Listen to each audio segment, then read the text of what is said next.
Mais um vídeo aqui. Hoje eu vou ensinar aqui pra vocês como assistir o clássico do Vasco e Flamengo. Primeiro vamos lá no meu computador, pode ser no celular, o link vai estar na descrição. Aí o que a gente vai fazer?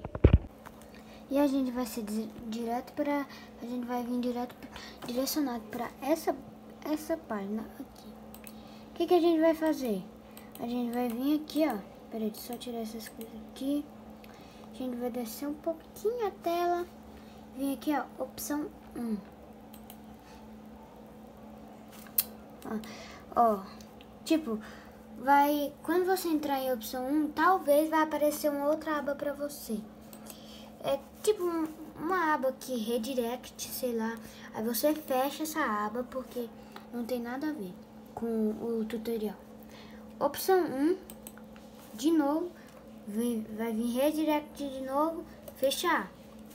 Opção 1 de novo, até full, né? E pronto, você clica aqui, ó, pá, pau, pronto. E ó,